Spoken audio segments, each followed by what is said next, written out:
Entonces lo que habíamos visto es pues que en el caso de concreto armado, la deriva no debe superar el 7 por 1000.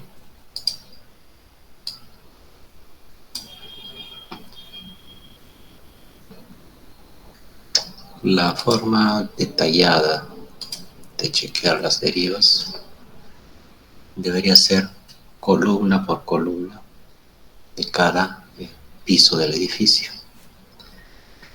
Si una columna no pasa la deriva, entonces hay que modificar la estructura, hacerlo más rígido para que la columna que no hubiera pasado la deriva en la siguiente corrida o en el siguiente análisis ya cumpla con este control de deriva. Pero para efectos normativos y por la práctica se suele controlar mayormente la deriva con el desplazamiento del centro de masa. ¿A qué me refiero? Entonces, si trabajamos 3D, una estructura,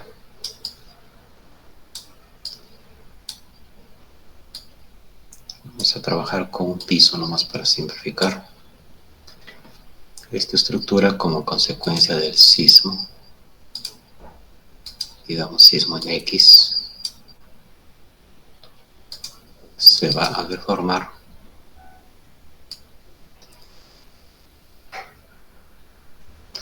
vamos a incluir el efecto rotación.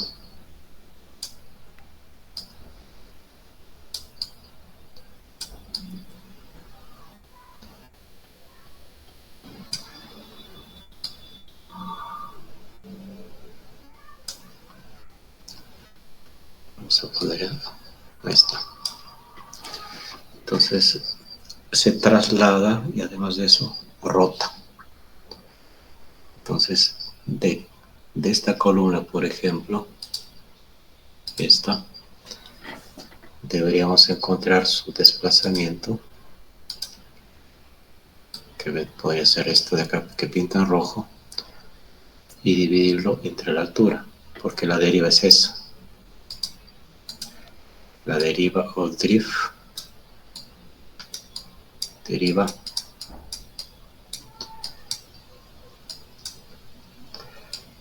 es el desplazamiento neto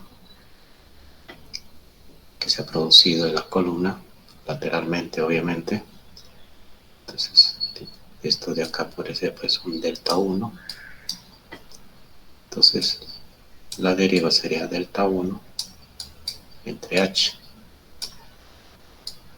La altura del entrepiso es h. Esto sería, si esto le llamo 1, sería de la columna 1. Y si a esto le llamo 2, la deriva de la columna 2 sería su delta que le corresponde.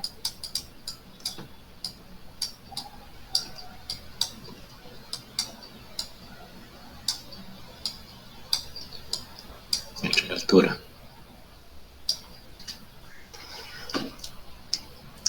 Ahora, cuando no hay torsión, y esto es traslación pura, el delta 1 y el delta 2, el delta de la columna 2, sería este delta horizontal.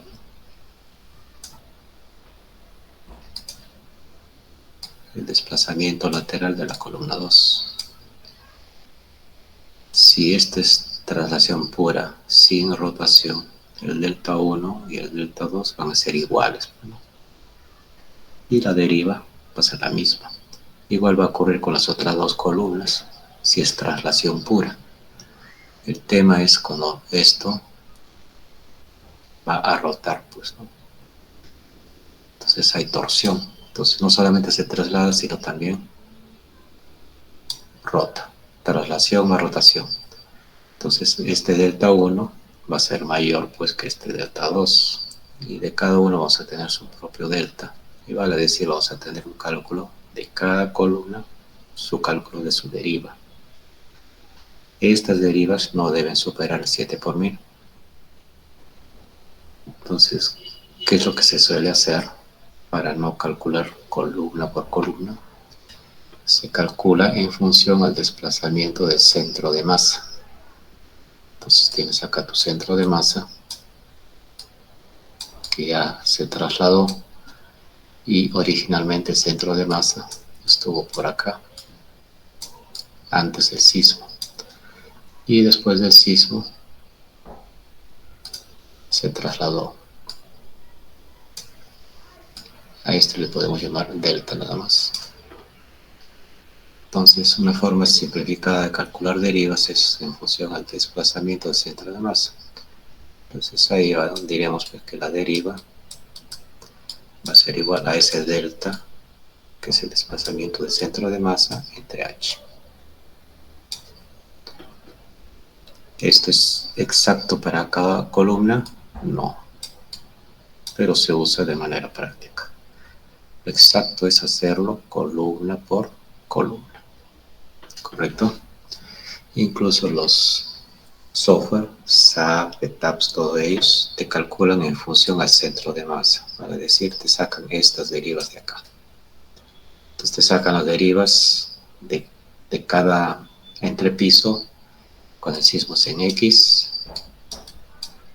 También luego te sacan la deriva de cada entrepiso cuando el sismo es en la dirección Y.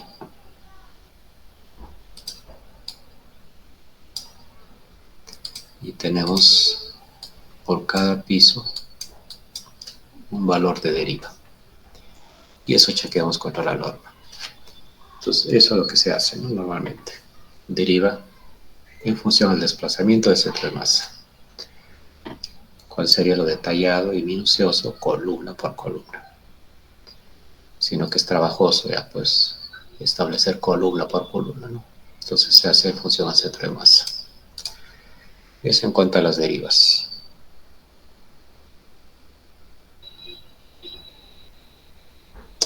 Acá ahora vamos a ver la separación que debe haber entre edificios, la famosa junta sísmica.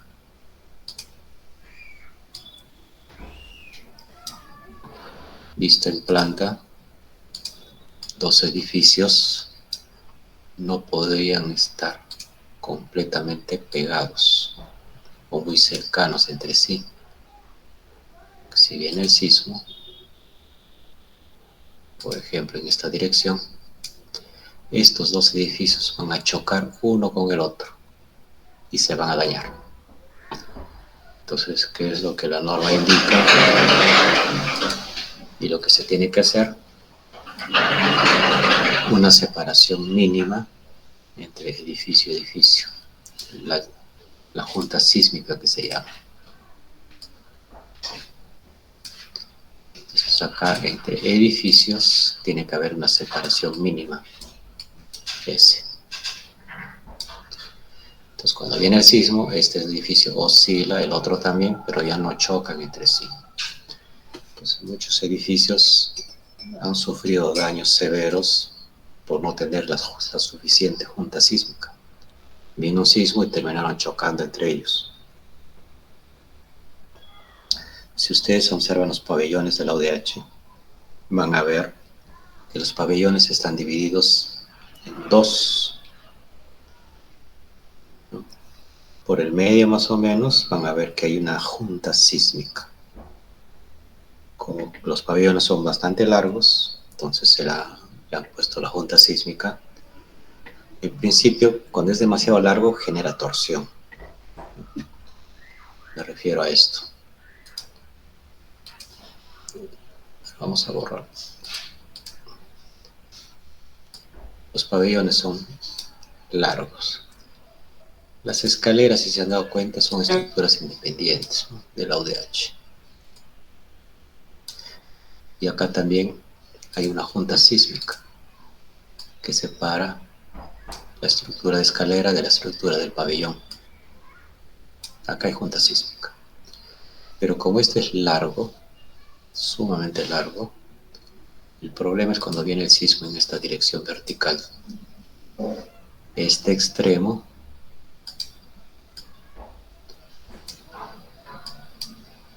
podría desplazarse mucho más que este otro. Porque el sismo, acuérdense que no viene pues así bonito, ¿no?, perpendicular. El sismo viene en cualquier dirección. El sismo puede estar atacando en esta dirección. Si bien esto lo descomponemos en Y y en X para el análisis, cuando el sismo ataca en diagonal, por ejemplo, entonces un extremo se va a desplazar más que el otro. ¿Y qué te va a generar en el edificio completo? Torsión. Entonces, para reducir esa torsión y no sea excesiva, lo que se hace es pues poner una junta sísmica. Entonces, si ustedes ven en la UDH, si mal no me acuerdo, está por la zona central. Hay una junta sísmica. Ahí en el piso, cuando caminan por los pasadizos, van a ver que está como una especie de jeve ahí. Entonces, esa junta sísmica tiene esa separación. Ese que justo vamos a ver ahorita, ¿no? Esta separación. ¿Cómo se calcula? Entonces, ¿qué nos dice la norma? Que toda estructura tiene que estar separada de las estructuras vecinas desde el nivel del terreno una distancia mínima S. Es para evitar lo que les dije, ¿no? Que choquen entre sí. Esta distancia no es menor que los 2/3 de la suma de los desplazamientos máximos de los edificios adyacentes, ni menor que todo esto. Y ahorita lo vamos a traducir esto a cristiano, donde h es la altura medida desde el nivel del terreno natural hasta el nivel considerado para evaluar la separación. Bueno, entonces tenemos acá dos edificios vistos ya en elevación, un edificio alto y un edificio bajo. Esta separación, la norma que nos dice, va a tener que ser el mayor de estos tres. 2/3 la suma de los máximos desplazamientos de los edificios adyacentes. Este edificio, llamémosle 1, y a este llamémosle 2. Este edificio 1, por acción del sismo, obviamente que se va a deformar. Entonces va a tener un desplazamiento lateral.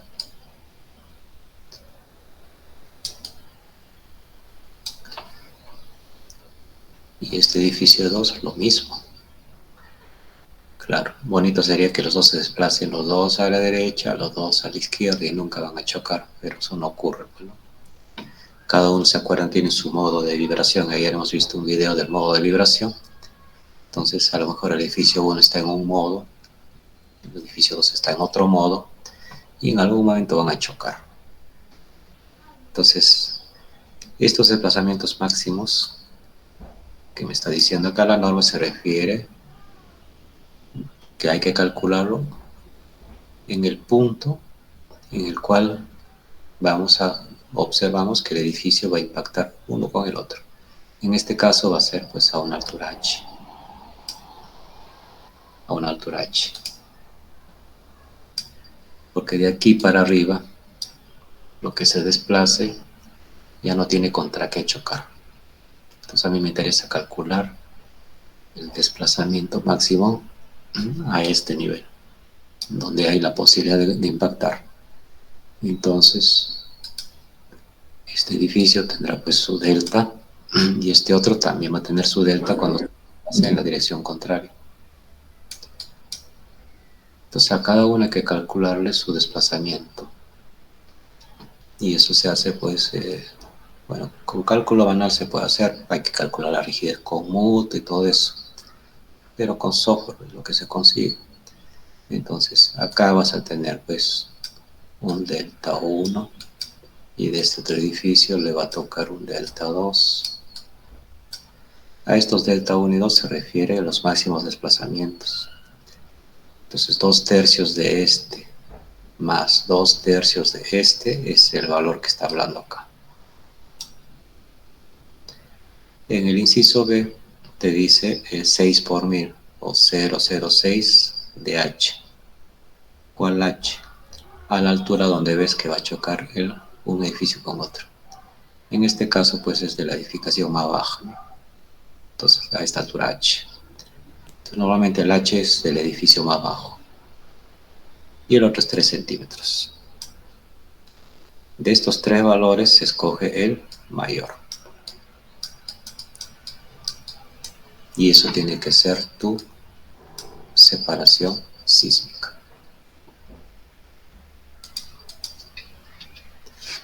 Acá está mejor graficado lo que les acabo de explicar. El edificio 1, el edificio 2, en este caso el edificio más abajo está a la izquierda, ahí está el H. Este edificio 1 va a tener un máximo desplazamiento delta 1. El edificio 2, un desplazamiento máximo delta 2. Pero este delta 2, calculado a qué altura?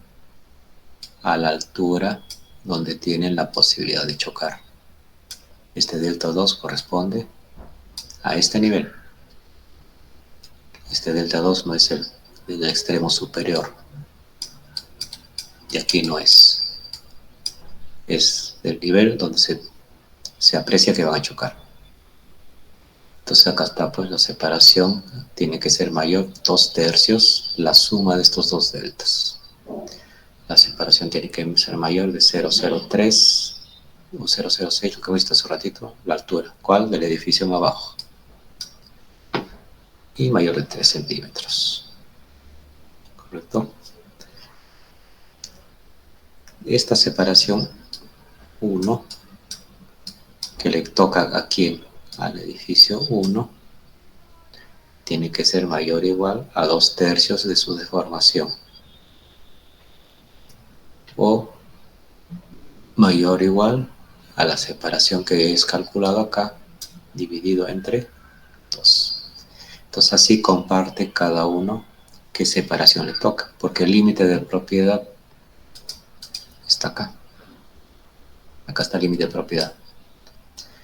Entonces esta separación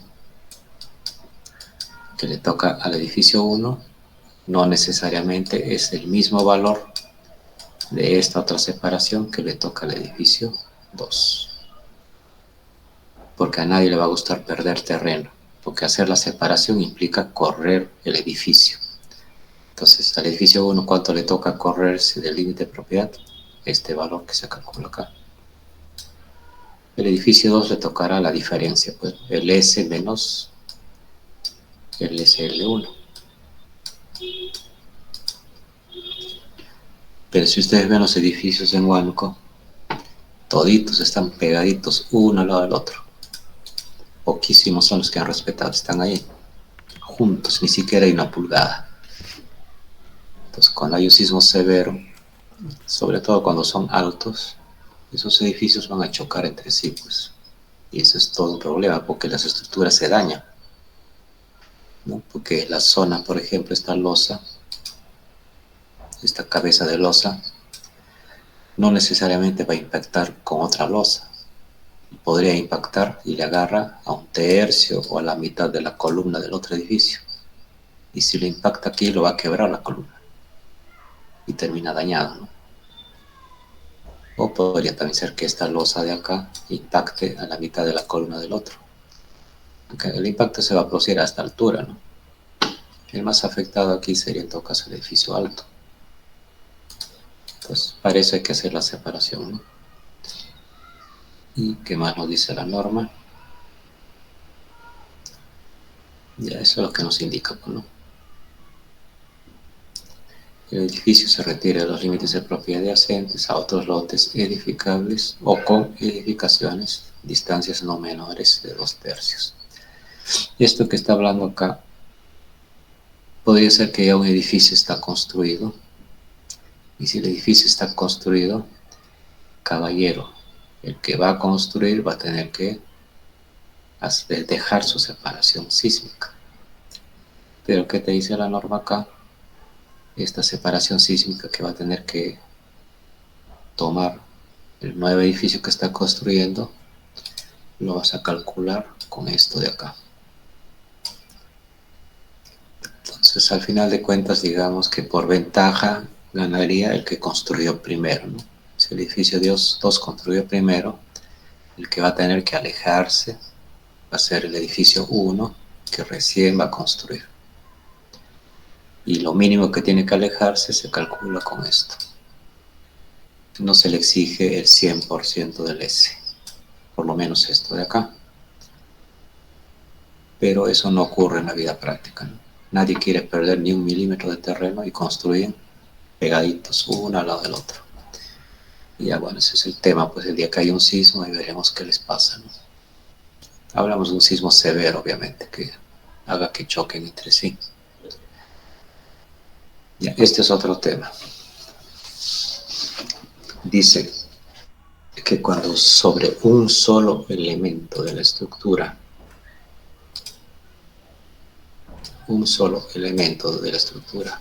muro o pórtico, actúa una fuerza del 30% o más del total del cortante horizontal en cualquier entrepiso, ese elemento debe diseñarse para el 125% de dicha fuerza. ¿Qué significa eso en cristiano? Tienes tu pórtico, por ejemplo. Vamos a hacer uno de un piso nada más.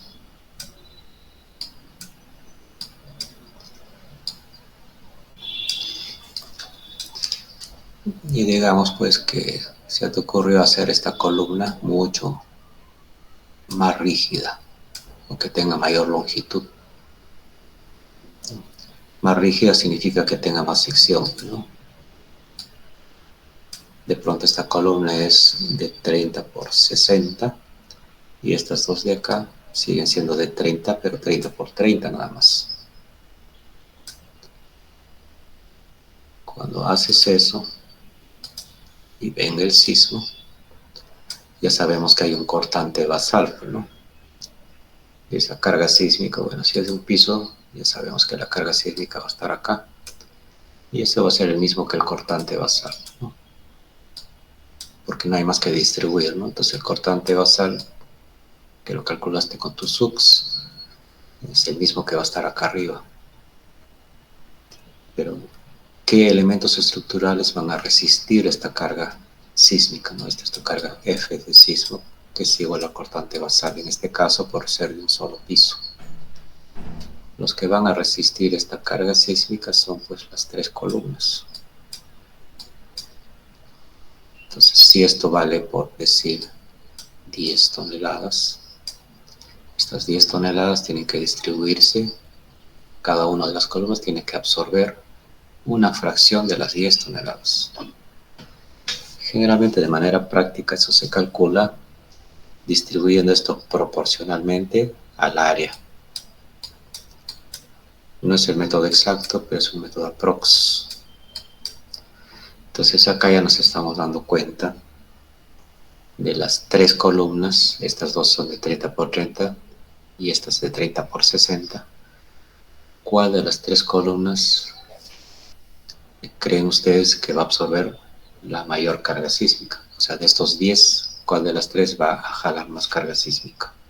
¿La de mayor sección o la de menor, o las otras dos de menor sección?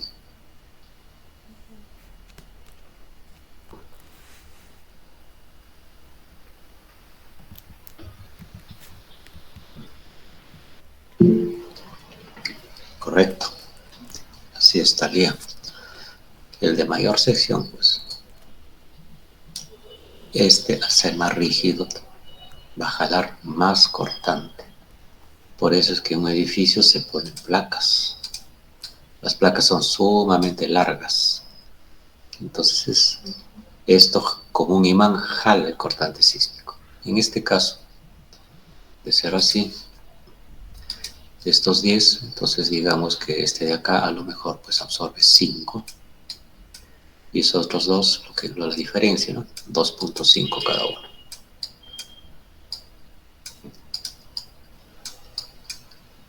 Y ahí están mis 10, ¿no? De estos 10, esta columna se encarga de afrontar o absorber 5 y estos dos, 2.5, 2.5. Sumado, ahí están los 10. Entonces, ¿qué te dice la norma en esta parte? Que si alguno de estos elementos está absorbiendo el 30% más, o sea, mayor o igual al 30% de la carga sísmica, este de acá lo tienes que diseñar incrementando la fuerza de corte en un 25%. Entonces, ¿qué significa? Entonces, para empezar, ya nos damos cuenta, esta columna ¿qué porcentaje de la carga sísmica está absorbiendo? El 50%, ¿no? La mitad. Y estos dos, 25, 25%. Entonces ya este está absorbiendo más del 30%. Entonces cuando diseñes esta columna, no lo vas a diseñar para un cortante de 5, porque tu análisis estructural te dice que este de acá está absorbiendo un cortante de 5. Por lo que acá dice la norma, esta columna lo vas a tener que diseñar incrementando eso en un 25%. Entonces vas a multiplicar 1,25 por 5.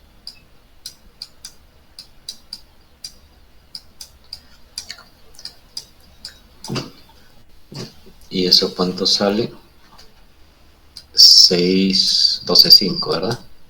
Sí, si no estoy mal. Incrementado un 25%. 6,25, ok.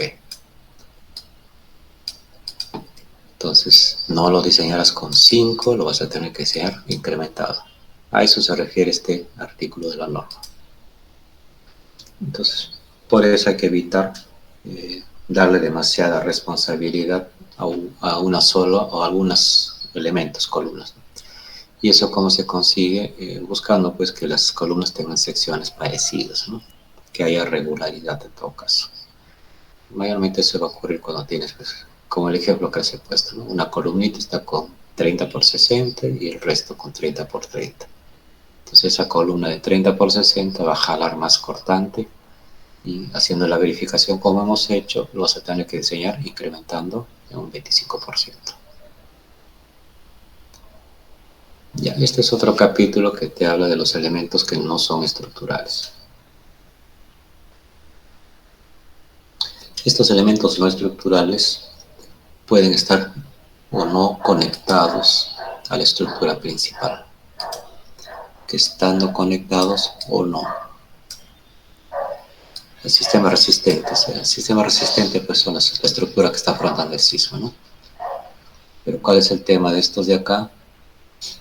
Que te aportan masa. Obviamente, pues, tienen peso, ¿no? Acá estamos hablando, si es una estructura porticada, estamos hablando de la tabiquería, por ejemplo, la que sirve para dividir ambientes.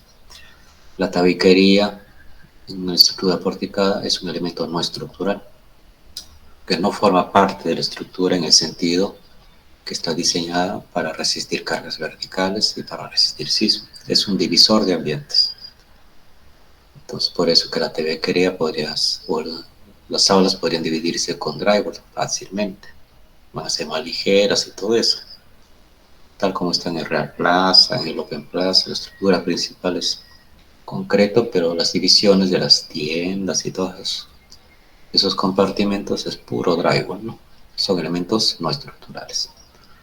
Obviamente si usas drywall el aporte de masa es pequeño, a que si lo divides usando tabiquería, pues, ¿no? Y obviamente su rigidez, el aporte de rigidez no es significativo, pues, ¿no? El drywall ni a balas, ¿no? No le aporta rigidez. Una tabiquería podría aportarle rigidez siempre y cuando no lo separes del edificio principal. Siempre los muros de tabique se separan de las columnas, eso con una junta, poniéndole un tecnopor ahí, ¿no?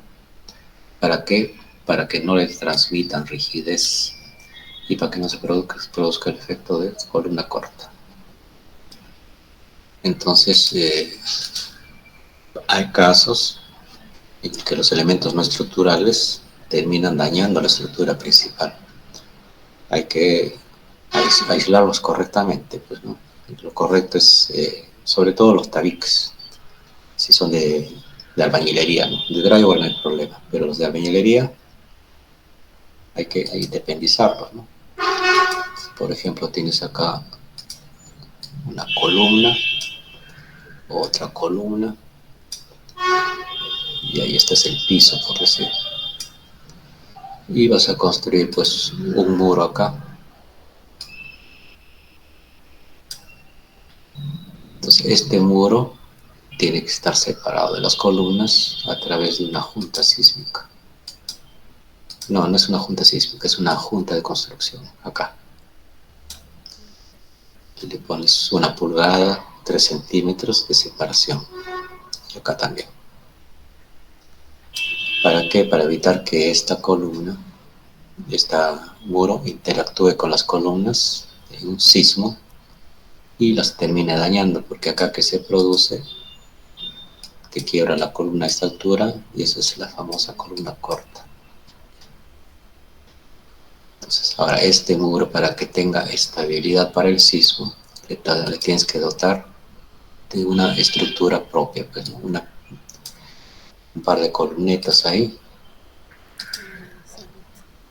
un par de columnitas ahí, con su viguita. Confinas el murito. Entonces, cuando viene el sismo, ataca la estructura principal que estamos diseñando, y también va a atacar tu muro, pero esta va a estar sosteniéndose con la ayuda de estas dos columnetas y su viga de interno o su vigueta. Porque si no haces esto, este muro se cae, ¿no? Obviamente pues se cae dentro del piso, ¿no? Pero podría haber una persona ahí y este muro lo termina afectando. Acá vemos los diversos elementos no estructurales. No solamente pues se habla de... Obviamente los tabiques son de importancia porque interactúan y pueden hallar una estructura principal, pero también tienes como no estructurales los cielos rasos suspendidos, los elementos electromecánicos, calefacción, aire acondicionado, tuberías, etc. El mobiliario mismo, equipamientos.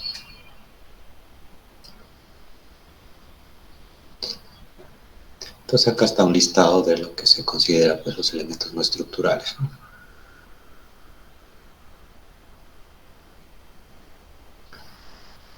Generalmente no le damos importancia a estos aspectos y muchas veces se encuentra tabiques sin amarro, lo que les acabo de explicar, ¿no? Los tabiques de bañería tienen que tener sus columnetas y su pequeña viga de amarre para que tengan estabilidad, ¿no? Tabiques de mala calidad, ladrillo, los espesores tabiques también son demasiado reducidos. Son problemas que luego, pues, cuando hay sismos, saltan a la luz, ¿no? Bueno, acá habla de la responsabilidad profesional del responsable del proyecto, ¿no? Ustedes cuando ya ejerzan la carrera van a firmar los expedientes técnicos, los planos. Eso ya los hace responsables de lo que pueda pasar a futuro con la edificación, ¿no? Esto de acá se refiere a con qué fuerzas de sismo tendríamos que diseñar los elementos no estructurales. Te da dos formulitas, uno que corresponde al análisis dinámico y el otro al estático. Ahorita vamos a ver de qué se trata esto. Acá hay un coeficiente C que se utiliza en la fórmula. Este es el peso del elemento no estructural. En este caso, A es la aceleración del piso que estás analizando, G es la gravedad. Y en este caso, cuando es el estático, F es la fuerza, esa que hemos aprendido a calcular distribuyendo con el coeficiente alfa. A eso se refiere la fuerza en ese piso. Y este es el peso del entrepiso. ¿De dónde sacamos estos coeficientes C? La norma nos da una tabla. Acá está la tabla 12. Entonces te dice que si son elementos que al fallar pueden precipitarse fuera del edificio, para esos casos el C vale 3. Estamos hablando, por ejemplo, de paneles de vidrio en fachadas, ¿no? Ahora que se usa bastante las fachadas de vidrio templado. Entonces, para el diseño de esos elementos por sismo, el C vale 3, por ejemplo. Los muros y tabiques dentro de la edificación, el C vale 2. Dentro. Por ejemplo, los tabiques que dividen las aulas de la ODH están dentro, pero los tabiques que están al borde, que pueden caer al vacío y matar personas en el primer nivel. Para eso tendrás que usar 3, pues, ¿no? A eso se refiere este coeficiente C. Entonces, acá tienes un tabique. Este tabique vas a tener que diseñarlo ante la posibilidad que el sismo ataque, pues, en este sentido. A ese es su sentido más vulnerable. Porque si lo ataca paralelo al muro, por su rigidez en esta longitud, no se va a afectar. Pero si lo ataca paralelo o perpendicular al plano del muro, ahí sí, pues. Entonces, las fuerzas con que vas a calcular, ¿no?, tu fuerza aplicada acá, para que calcules o diseñes el tabique, tomando en cuenta el sismo, se calcula con las formulitas que hemos visto hace un rato. Y acá está una, por ejemplo. Este es el método dinámico. Pues, ¿qué necesitas conocer para eso? El piso que estás analizando, piso I, segundo piso, tercer piso, piso 15. Tienes que conocer qué aceleración tiene. ¿Cómo vas a conocer la aceleración? Con el método modal espectral. El famoso método dinámico, ¿no?, que hemos conversado un poco ayer. Con el método dinámico vas a poder encontrar las aceleraciones. Entonces, esa aceleración que está ocurriendo en este piso, lo divides entre la gravedad, el coeficiente C, ya hemos visto dónde lo buscas, y por el peso del elemento no estructural. ¿Cuánto pesa el tabique? Y con eso habrás calculado tu fuerza sísmica para que diseñes este tabique, ¿no?, esta fuerza. Si no usas el método dinámico, puedes usar el estático. La diferencia es que ya no va aceleración entre G, sino va la fuerza sísmica del entrepiso, eso que aplicamos en el centro de masa, entre el peso del entrepiso. Entonces, esa es otra forma. A nivel del entrepiso, acá tienes la fuerza Fi, esta que es distribuyendo el cortante basal con el alfa, ¿no es cierto? Y eso lo divides entre el peso del entrepiso, que también eso ya sabemos calcular. Este de acá es otro peso. Este es el peso del elemento que estás diseñando. Entonces, no confundir. Este es el peso del entrepiso completo.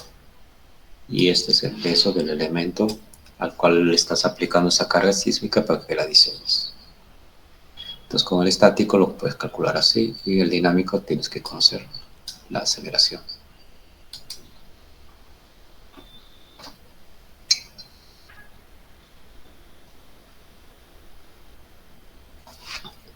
Acá te dice cuál es la fuerza horizontal mínima que debes aplicar a tus elementos no estructurales. Ahorita estamos hablando de puros elementos no estructurales, por si acaso.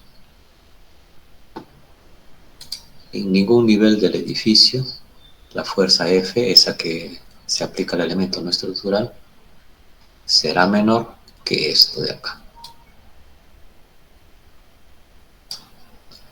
Entonces, esa fuercita que se calcula con estas formulitas, estas de acá que acabamos de ver, no puede ser menor que el valor que te bote este cálculo.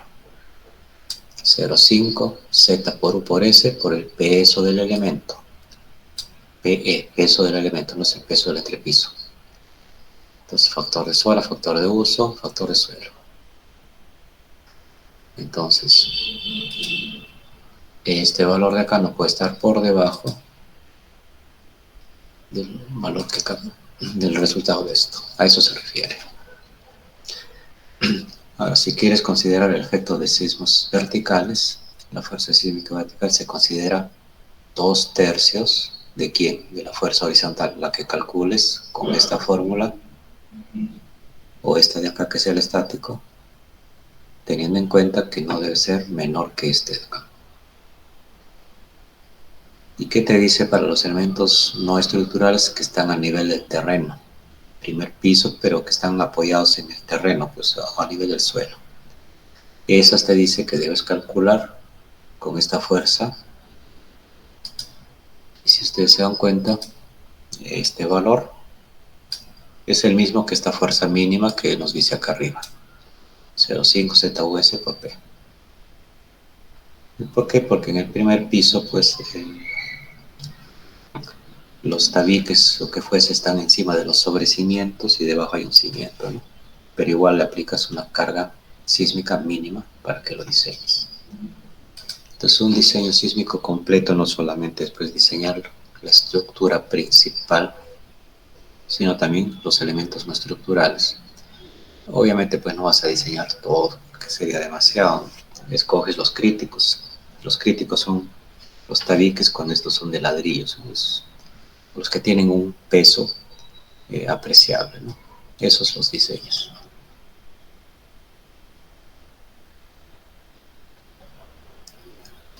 Bueno, acá en el tema de cimentaciones solamente vamos a ver esto de acá. Obviamente que el sismo, cuando te ataque, va a buscar voltearte el edificio, arrancarlo de la base y hacerlo girar. Entonces la norma te da un factor de seguridad que también se utiliza en muros de contención. Este es el factor por volteo. Entonces, ¿qué te dice? Que el peso del edificio, que lo calculas al centro de gravedad del edificio completo, por esta distancia D, dividido. Esto de acá, ¿qué cosa es? Ese es el momento de volteo.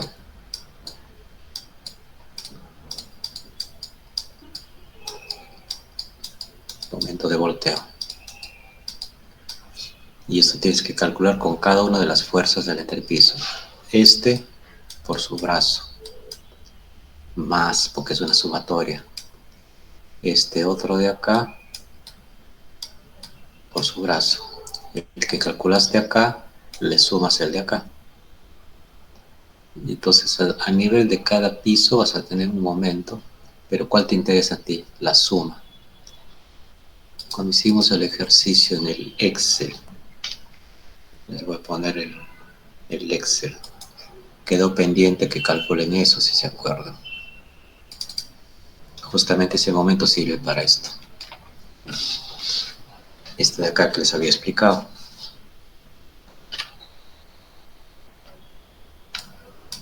Esta columna de acá estaba faltando, pues, ¿no?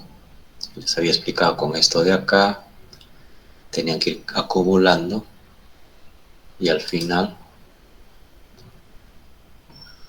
iban a encontrar un valor acá. Este es el momento máximo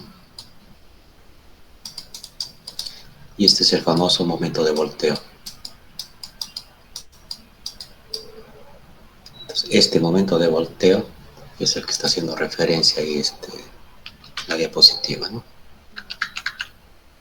Esto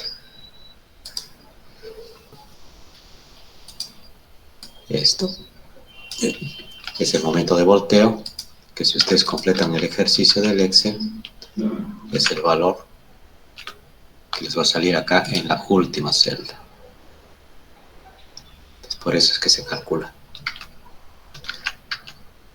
Y eso te sirve para que puedas diseñar también la cimentación y prever que no ocurra el volteo justamente, ¿no?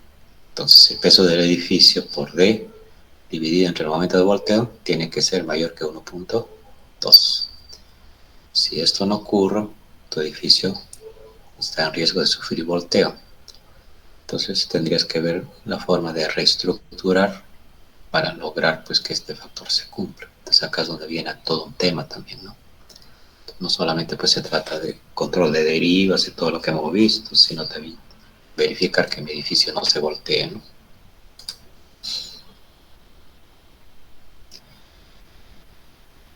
Ya bueno. Lo demás se los dejo para que lo lean. Vamos a aprovechar el tiempo que falta en hacer un ejercicio.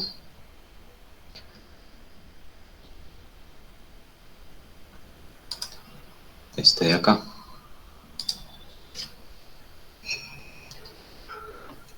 Entonces ahí tenemos un pórtico y me están pidiendo encontrar el periodo fundamental de la estructura y también verificar derivas. Periodo fundamental, verificación de derivas. Bueno, me da, las vigas son de 30 por 40, colmas 40 por 40, se encuentra en Huánuco, es de departamentos. Acá te está diciendo que Huánuco, zona 2, departamentos, coeficiente de uso es 1, tipo de suelo S2, lo buscas en la tablita, etc. Eso te va a servir para que encuentres tu cortante basal, pues, ¿no? Con el SUX. Pero no va a ser necesario porque ya estamos viendo que como dato me está dando las cargas sísmicas calculadas. Ya están mis cargas sísmicas. Me está dando los pesos de cada entrepiso. El primer piso 320 toneladas, segundo 300 y así. Y también ya me está dando las rigideces. Y me dice que han sido calculados usando Muto. Ya ustedes saben hacer eso. Entonces con Muto se encuentra la rigidez del primer piso, segundo y así. Entonces con esto vamos a encontrar lo que nos pide. Bueno.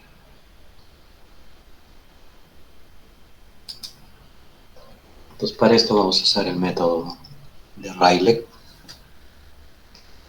Este de acá, que también está en la norma, ¿se acuerdan? Que este método te da pues, el valor más exacto. Esto te da el periodo del modo 1. ¿Ya? Ayer hemos visto cuántos modos de vibración puede haber en un edificio.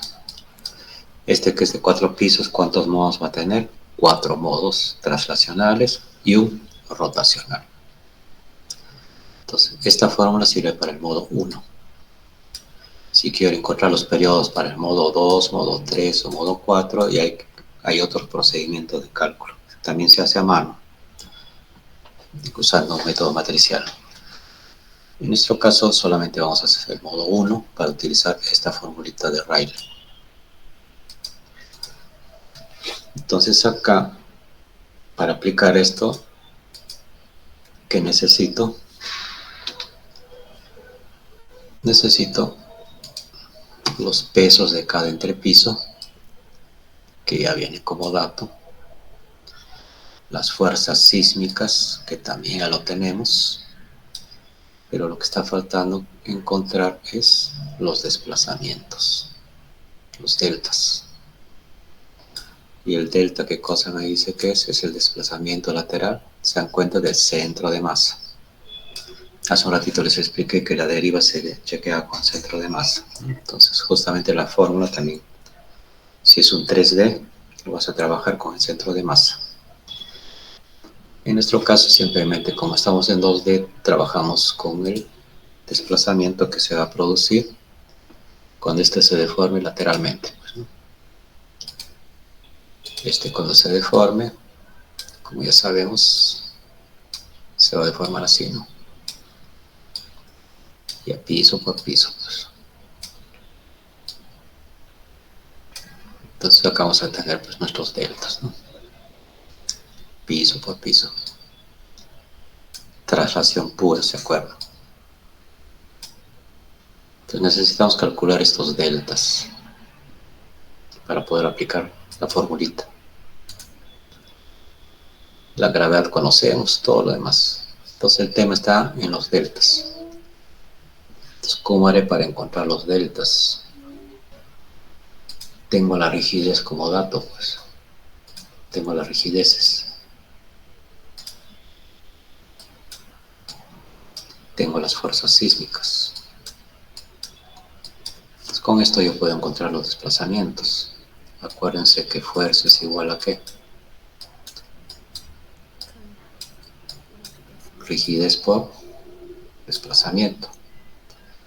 Yo quiero encontrar desplazamientos. Será entonces fuerza entre rigidez.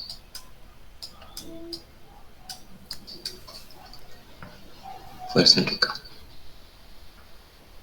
Esto que encuentre acá van a ser los desplazamientos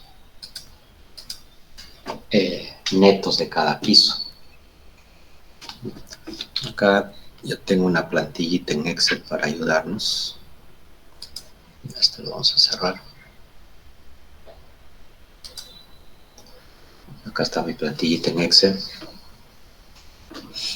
con los datos que tenemos del ejemplo. La altura, primer piso es 3, el resto son 320, el resto son 3 metros, ¿no? Primer piso 320, el resto 3.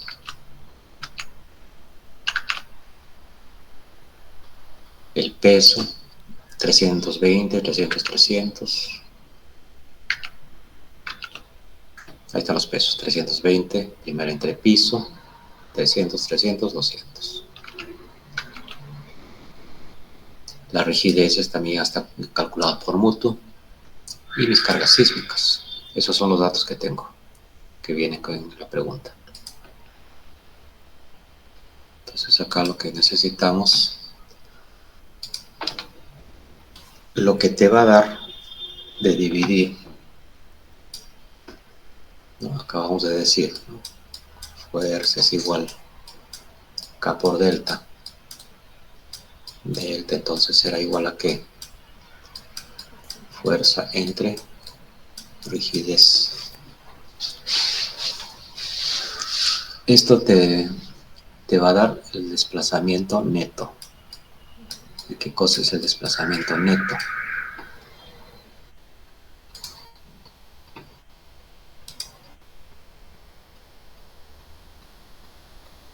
Acá.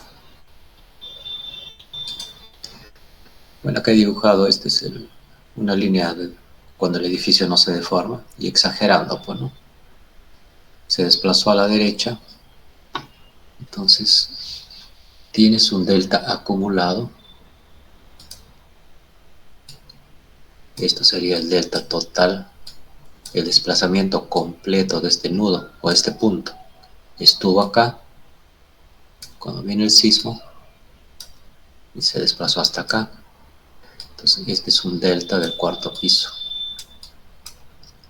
Y así sucesivamente, pues, ¿no? Esto de acá será del tercer piso. Entonces, el delta neto es lo que se desplaza cada piso, lo que está pintado en rojo. Porque si ustedes analizan, por ejemplo, el piso 2, este de acá, este desplazamiento que pinta de azul está compuesto ¿de quién? Del desplazamiento del primer piso, que es este mismo que está arriba, más el desplazamiento neto del piso 2, que es lo que está pintado en rojo, pues esto. Entonces, este de acá más esto de acá te va a dar este delta 2 total del piso 2. Solo en el piso 1 los dos deltas coinciden, ¿no? El total con el neto es el mismo, pero a partir de acá el segundo es acumulativo, ¿no? Y acá vamos a tener pues un delta 3 total, pero el delta neto es el que está en rojito, ¿no? Entonces, lo que te da la formulita esa que de dividir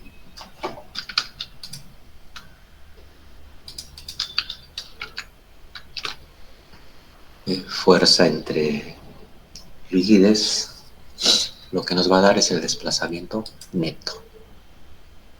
Pero para la fórmula necesitamos el desplazamiento acumulado, que quiere decir lo que pinté en azul. O sea, no necesito los que están pintados en rojo, necesito completo. Todo completo, el acumulado. Eso es lo que necesitamos para la fórmula, pues. Acá porque te dice que delta es el desplazamiento lateral del centro de masa de cada nivel, en traslación pura. Es el centro de masa, cómo se desplaza completo, no el neto, ¿ya? Y para calcular este desplazamiento neto, ¿se acuerdan cuando les enseñé a calcular rigideces con SAP? Hay que encontrar el cortante a nivel de cada piso. El cortante no es otra cosa que ir acumulando, ¿no? ¿Qué se hace para encontrar el cortante?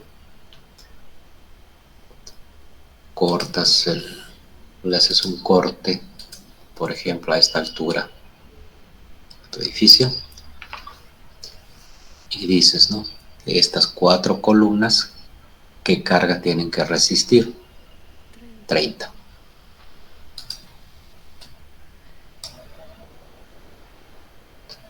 Luego avanzas, haces un corte, ya hemos hecho acá, acá, corte a este nivel. Estas 4 columnas, ¿qué carga van a tener que resistir? La suma de estos dos, 25 más 30. Y así acumulas piso por piso. Haces el corte acá. Estas 4 columnas, ¿qué carga tienen que resistir? La suma de estas. Entonces ya te das cuenta que el más crítico es la del primer piso, pues, ¿no? Primer piso, las 4 columnas del primer piso. ¿Qué carga sísmica tienen que resistir? La suma completa. ¿Y la suma completa qué cosa es? El cortante basal. Por eso es que las columnas del primer piso son las más críticas, ¿no? Resiste todo el cortante basal, vale decir toda la carga sísmica, más el peso del edificio. Entonces vamos a tener que encontrar estos cortantes, ¿no? Lo vamos a hacer en la tablita Excel. Entonces acá está ordenado ya de 4, 3, en ese orden, pues, inverso, primer piso al cuarto. Este de acá no va a ser otra cosa que copiar la carga, ¿no? Pero el que está en el piso 3 va a ser igual a ¿quién? Al anterior, más en el propio piso. Y ya está, y copiamos. Ya está. Entonces si yo les pregunto, ¿cuánto es el cortante basal de este edificio? ¿Cuánto sería?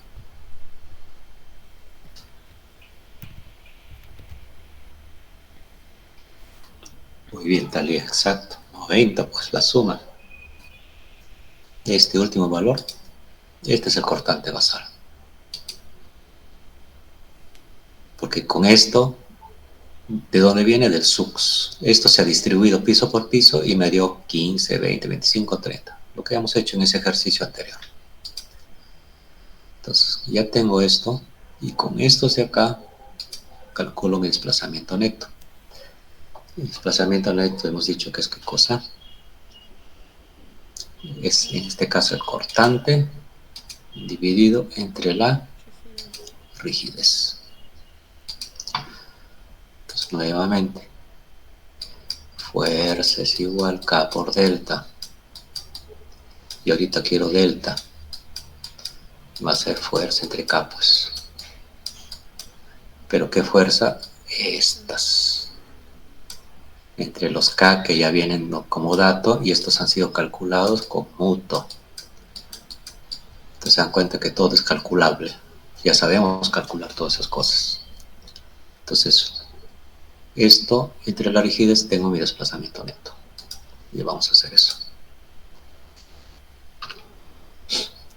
Cortante entre rigidez. Y ya está. Copiamos. Estos desplazamientos que acabo de calcular son los desplazamientos que están pintados con rojo, netos, los que están pintados en rojo. Pero yo para aplicar Rayleigh no necesito los desplazamientos que están en rojo. Yo necesito los totales, los que voy a pintar en azul. En el primer piso no hay problema, coincide. Pero en el segundo para adelante, los que estoy pintando en azul, esos son los desplazamientos que participan en la fórmula de Rayleigh. Entonces, si acabamos de calcular esto de acá con delta minúscula, digamos, delta 1, conocemos delta 2, conocemos delta 3 y conocemos delta 4. Aquí en el primer piso, el delta mayúscula 1, que es el total del acumulado, es el mismo que el delta minúsculo, no hay problema. Acá en el segundo piso, ¿cómo sería mi delta total?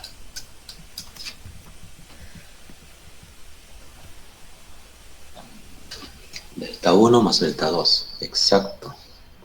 Y sigue acumulando nomás. Delta 1 más delta 2. Para el tercer piso será pues el acumulado anterior, porque hasta acá es delta 2, más delta minúsculo 3. Y así hasta terminar. Entonces eso tenemos que hacer en nuestro cuadrito Excel, ¿no? Y entonces vamos a nuestro Excel.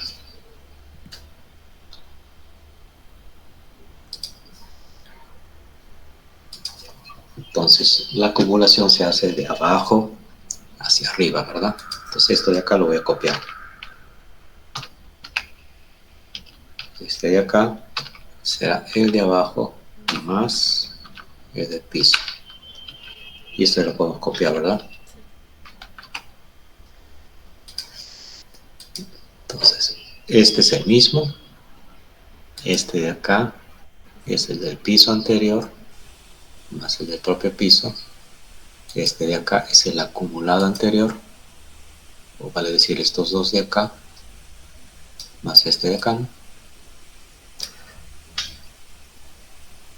Si chequeamos 008739, acá en el Excel abajo también lo está sumando. Y así, ¿no? Y el total es la suma completa en todo caso, ¿no? Este desplazamiento, ¿en qué unidades está?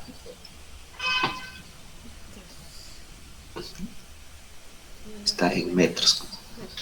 Porque la rigidez, toneladas. Sí, la rigidez está dada en metros, ¿no?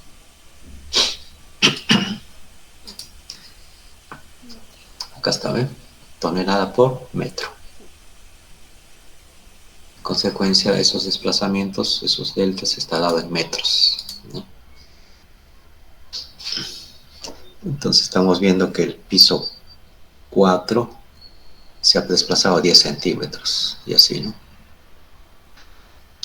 Pero estos son los acumulados, pues, ¿no? Los acumulados. Los netos están acá. Ya con esto podemos aplicar la formulita Rayleigh. Entonces, ¿qué cosa vamos a hacer? Aquí voy a multiplicar el peso por el desplazamiento al cuadrado para tener el numerador. Sumamos esto y acá abajo tendré el numerador. En esta otra columna multiplicaré fuerza sísmica por el delta. Sumamos y tengo esta parte de la sumatoria.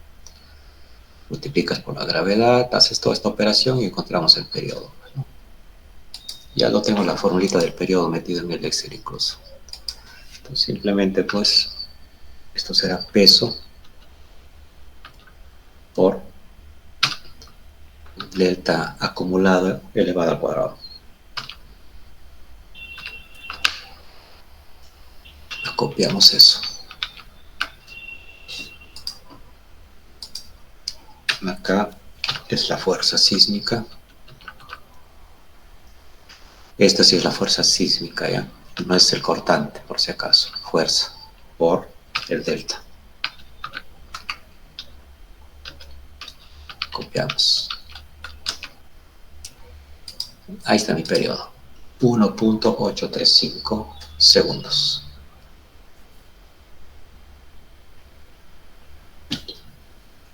Periodo calculado con Rayleigh. ¿Cuánto es la altura de mi edificio? 12.2. Acá estoy sumando. Si aplicamos lo que dice la norma, ¿dónde estaba eso? En la anterior diapositiva. ¿Se acuerdan que es la altura? En este caso, como es puro pórtico, sería la altura entre 35. Hagámoslo acá. Igual la altura entre 35. Miren cuánto sale. 0.34. No se parece en nada a este. Ese es el tema cuando usamos el de la norma, el que es el sencillito. No sé, si no se acuerdan, vamos a abrir esa diapositiva. estado acá. ¿Estaba acá o no? No, estas irregularidades.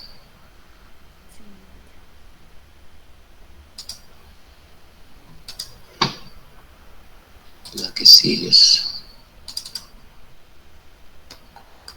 esta, creo. Esta. Acá está, ¿no? La altura entre CT. CT vale 35 cuando es pórticos. Y con eso nos acaba de salir 0.348 segundos. Aplicando Rayleigh nos sale 1.835. Aplicando esto, Rayleigh. Entonces vamos a hacer un pequeño modelito en SAP para ver cuánto nos bota el SAP. Entonces vamos a abrir un SAP.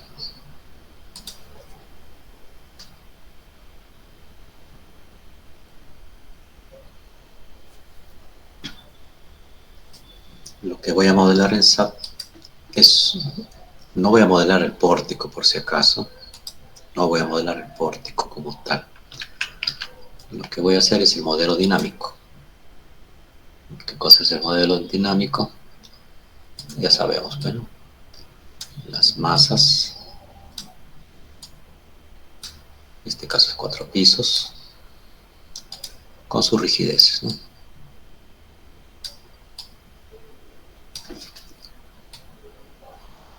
Sus resortitos, empotrado acá. La rigidez es lo que tenemos, las masas es el peso entre la gravedad.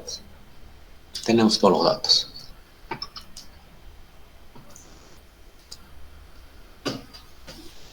Como este es un modelo dinámico,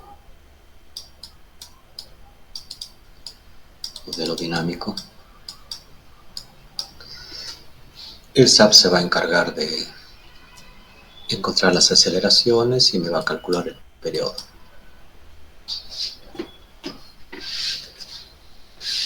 Vamos a esperar a que abra el SAP.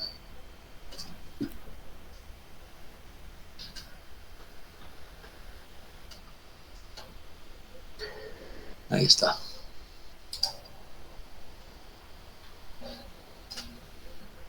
Entonces, pedimos un nuevo modelo.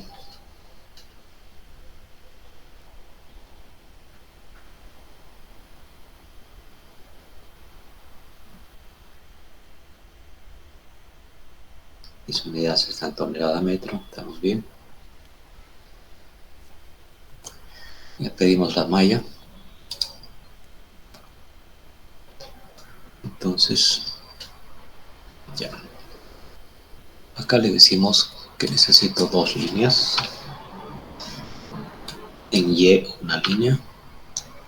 Y 5 líneas para Z, que van a ser mis pisos. Esto es para que nos dé la mallita nada más. Decimos OK.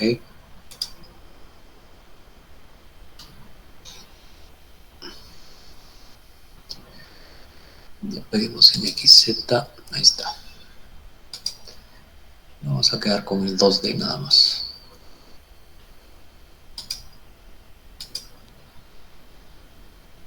Ya. Entonces, ¿qué es lo que vamos a hacer? Acá lo voy a modelar.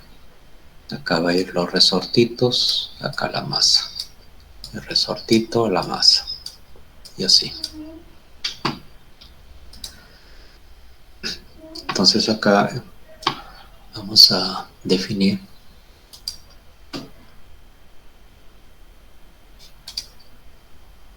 en section. Hay una opción que se llama el Link Support Properties. Este funciona como resortitos. Adiciono nuevo. Y acá le digo K1, ¿no? Rigidez del piso 1. Acá escogen 2 y acá entran a modificar. Y aquí le damos el valor de la rigidez. Como estoy viendo del primer piso, en el primer piso mi rigidez vale 3141.31. 3141.31. Sí. Ok, ok. Esa es la rigidez de mi primer piso. Ya esto lo voy a copiar y ahí lo modifico. K2. Entro acá para darle la rigidez del piso 2. Es 2213.05. 2213.05. Sí, ok. Las rigideces que siguen son iguales. Listo. Ok. Entonces, este K2 le hago una copia y le cambio de nombre. K3. Y la rigidez es la misma. 2213.05. Ok. Ok. Y el último, ¿no? Copiamos esto y será el K4. Ok. Acabamos de definir nuestros resortitos. Ahora lo que vamos a hacer es dibujarlos, ¿no? Entonces acá tenemos la opción que dice dibujar, draw, y se escoge esta acá, esta de acá, dibujar resortitos en 2 puntos, y acá ya nos aparece, y está K1, K1 va a ser de aquí, aquí, ahí está mi resorte. Escojo K2, acá, escojo K3, acá, escojo K4, acá, ya está. El primer piso empotrado. Marcamos asignar join restraints. Empotrado. Ok. Ahora lo que tengo que asignar es las masas. Masas en cada puntito. Acuérdense que estoy haciendo mi modelo dinámico, ¿no? Entonces, para eso, marcamos esto y venimos aquí donde dice asignar nudo, join, masas.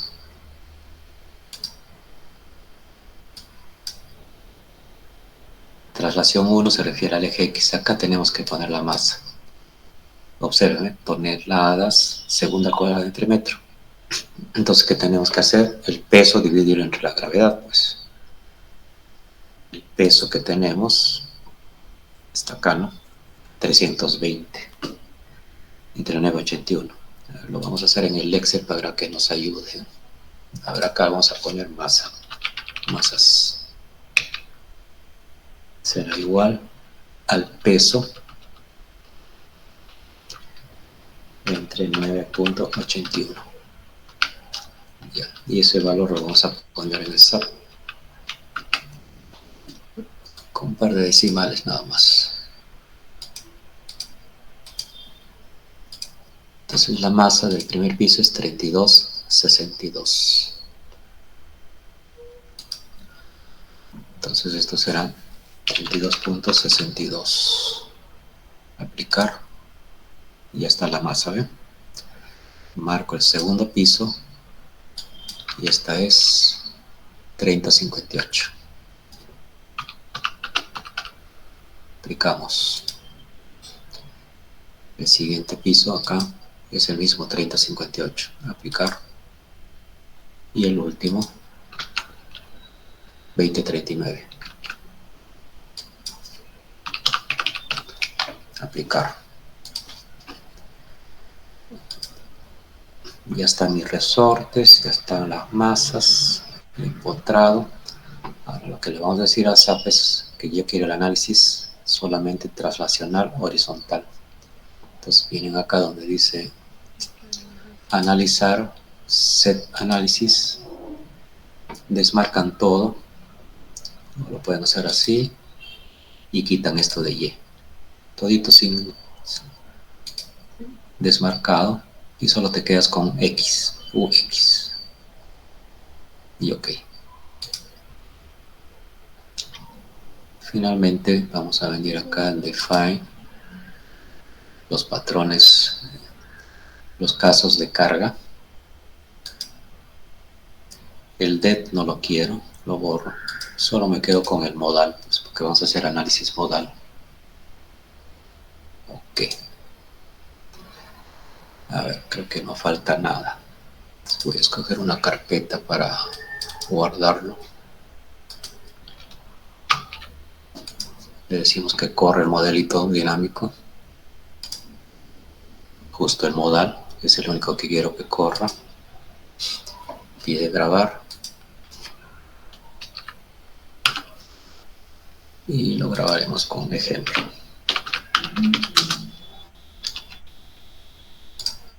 A ver, esperemos a que corra.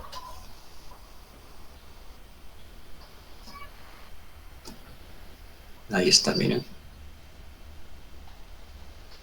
Observen en la parte, este es el modo 1. Acá miren arriba. Modo 1, periodo 1.837. ¿Lo ven, verdad? Acá, arriba.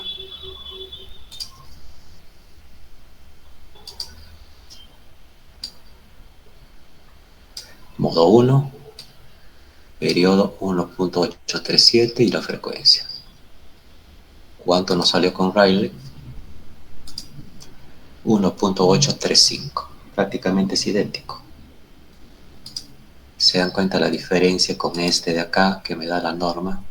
Si utilizo la fórmula esa de la altura entre 35. Distinto, ¿eh? Por eso que Rayleigh es más exacto, pues.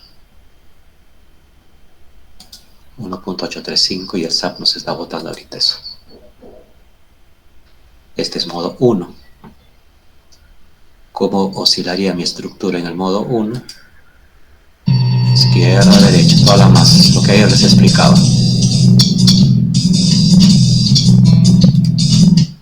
¿Quieres el modo 2? Acá abajo en la flechita le haces un clic. Ahí está el modo 2. Acá arriba te dice modo 2 y el periodo 0.658. ¿Cómo va a oscilar tu estructura en modo 2?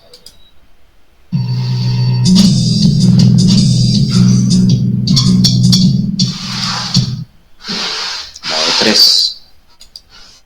Ahí está el modo 3. ¿Cómo va a oscilar?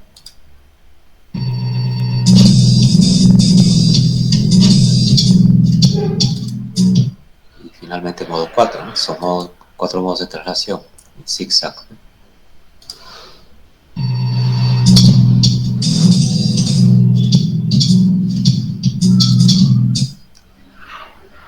Entonces, Rayleigh nos da el periodo del modo 1. Y ya si quieres el periodo de modo 2, el modo 3, hay que modelar con SAT o con etapas. ¿Qué nos dice la norma? El 90% de las masas que estén a un lado, ese vas a utilizar. En este caso te dice que los 3 primeros modos son obligatorios. Entonces, ¿qué modo deberías descartar? El cuarto modo, ¿no? Si buscamos el cuarto modo, este es el cuarto modo. Entonces le trazas su eje de equilibrio. Acá está la base. Entonces, ¿qué cosa tienes? Una masa, 2 masas a la izquierda y 2 masas a la derecha. Entonces, más o menos aprox, porque las masas se parecen, está 50% a la izquierda, 50% a la derecha. En consecuencia, el modo 4 lo descartas, no lo usas. El modo 1, 2, 3 sí lo vas a usar porque la norma te dice que los 3 primeros modos sí se usan. Pero ya que tú tienes 10 pisos, vas a tener 10 modos. Bueno, tienes que hacer este análisis. Aquellos donde ves que las masas están en un solo lado, el 90% de las masas están tiradas a un lado, ese modo lo usas. Y si ves como en este caso que no está pues, el 90% en uno u otro lado, descartas. Entonces ahorita lo que hemos hecho con el SAP es un modelo sencillito, dinámico. No hemos modelado el pórtico completo como han visto, pues, ¿no? Hemos hecho un modelito de lo que ya conocemos, bueno, las masitas y los resortes. Que ahorita ahorita en qué modo está en modo 4. Es así. En modo 1 ya sabemos que es todo a un lado, derecha, izquierda. Ese es el modo que tiene el periodo más largo siempre. Modo 1 es este. Entonces, ¿dónde están las masas? Acá. Ahorita hacia la derecha. Derecha, izquierda. Derecha, izquierda. Modo 2. Acá está. Acá está. Igual. Si trazas tu línea.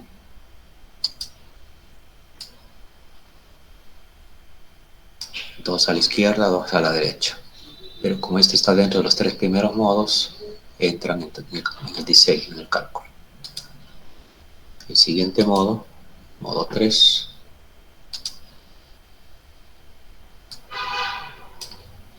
A ver. La masa está acá, acá, acá y acá. Si trazamos el eje, por acá está el eje. Acá también tenemos 2, 2. Pero como es modo 3, entra en el diseño. Estamos en el modo 3 ahorita. Entonces acá ya te puedes dar cuenta, pues, cómo se van moviendo las masas, ¿no? Acá tenemos 1, 2, 2, 2 también. En el modo 1 es donde tenemos 100%, ¿no? 100% derecha, 100% izquierda. Ok. Bueno, pues entonces he querido hacerles este ejercicio para que vean que con todo lo que hemos aprendido, con Buto, todas esas cositas, falta calcular derivas, ¿no? Falta. También me pide que calculemos, ver si las derivas cumplen. Falta eso.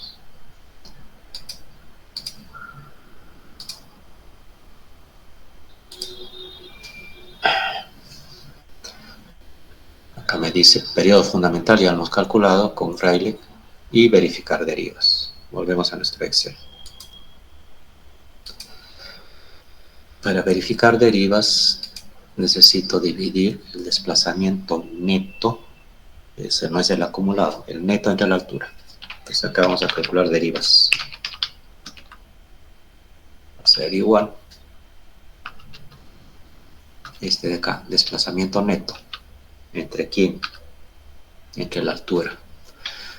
Acá está la altura. 3 metros. Y así de fácil, copiamos.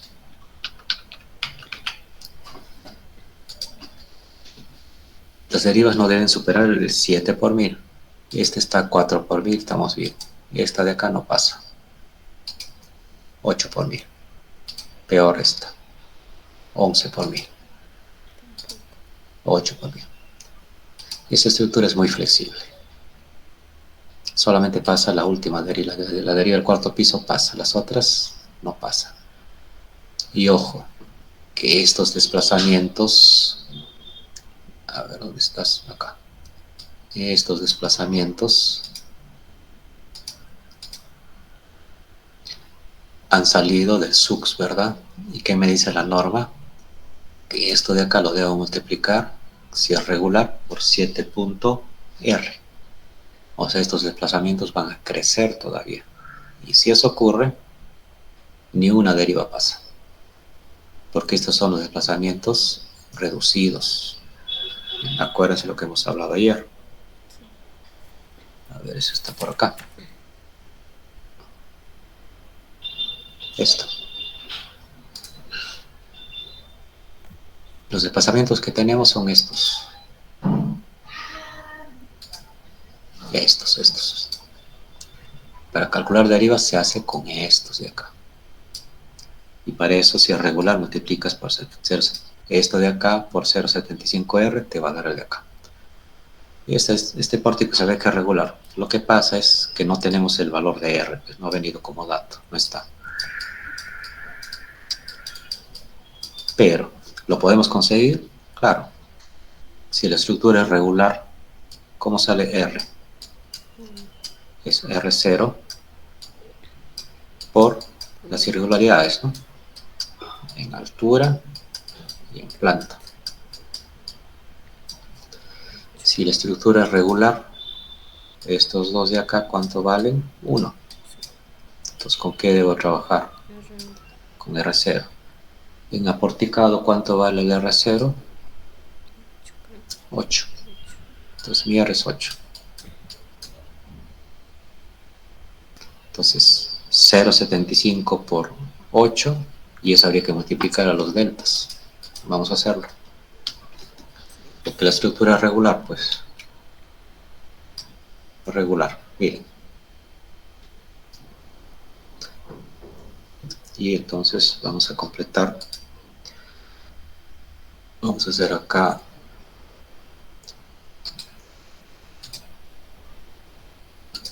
Vamos a calcular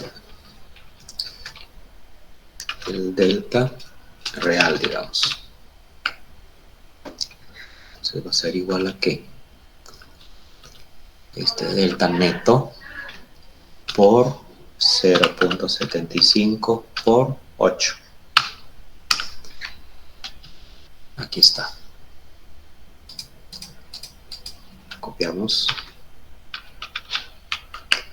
Recalculamos las derivas.